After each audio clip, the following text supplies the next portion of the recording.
अस्सलाम वालेकुम। मैं सुफीज़ा बिन इस्लाम और मेरे पास अभी बुनियतुत तालिबीन की किताब है। इस किताब में मैं जो आज आपको पढ़कर सुनाऊंगी उसका टॉपिक है हज़रत गौसे आज़म का हुलिया शरीफ, अखलाक व आदात। औज़ुबिल्लाहि मिनश्शैतानिर्रजीम, बिस्मिल्लाहिर्रहमानिर्रहीम। हज़रत सैयदना गौसे आज़म रज़ियल्लाहु अन्हु के मुरीदे बासफ़ा शेख मौक़िफ़ुद्दीन तराना अल कुदसी फरमाते हैं कि हमारे शेख हज़रत मुहय्यिद्दीन अबू मोहम्मद अब्दुल कादिर जिलानी नहीफुल बदन, उनका कदे मुबारक सूतवा था, अबरू बारीक और बाहम पैवस्ता थे। आपका सीना गंजीनय मार्फत था, कुशादा था। रेशे मुक़द्दस घनी, तवील व अरीज़ और खुशनुमा थी। आपकी आवाज़ बुलंद और दिल नशी थी। अल कौकबुज़्ज़ाहिर के मुसन्निफ़ सैयद मोहम्मद अबुल हुदा आफंदी रफ़ाई इस सिलसिला में तहरीर फरमाते हैं, शेखुल इस्लाम मुहय्यिद्दीन हज़रत शेख अब्दुल कादिर जिलानी रज़ियल्लाहु अन्हु बदन के लागर और मुतवस्सित कामत थे। आपका सीना कुशादा था और रेशे मुबारक तवील और अरीज़ थी। आपका रंग गंदूमी था और अबरुएँ मिली हुई थी और आवाज़ बहुत बुलंद थी। आप खुश रफ्तार थे। हुज़ूर गौसे आज़म के अखलाक व आदात।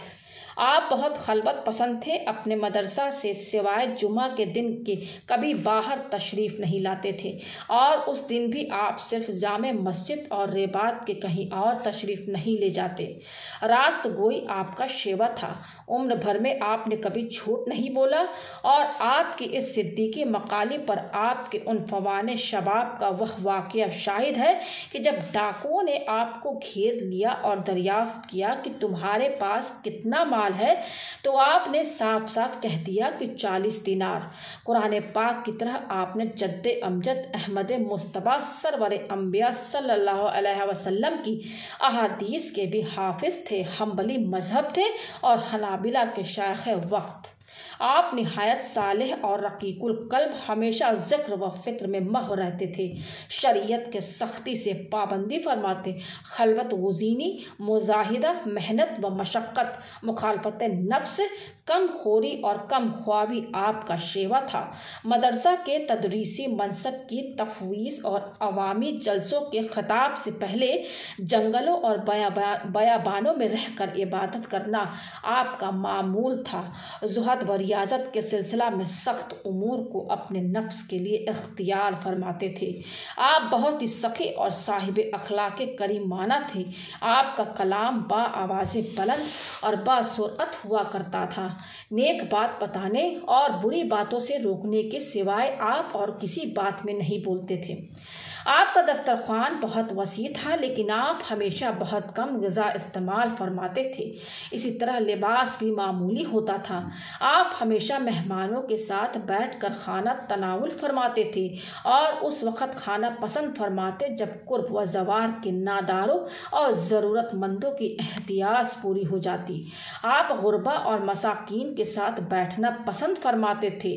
तलबा का आपके गिर्द हुजूम रहता था और आप हर एक से ऐसा इल्तिफात फरमाते कि हर एक यही समझता कि हुजूर की नज़र ख़ास उसी के साथ मखसूस है।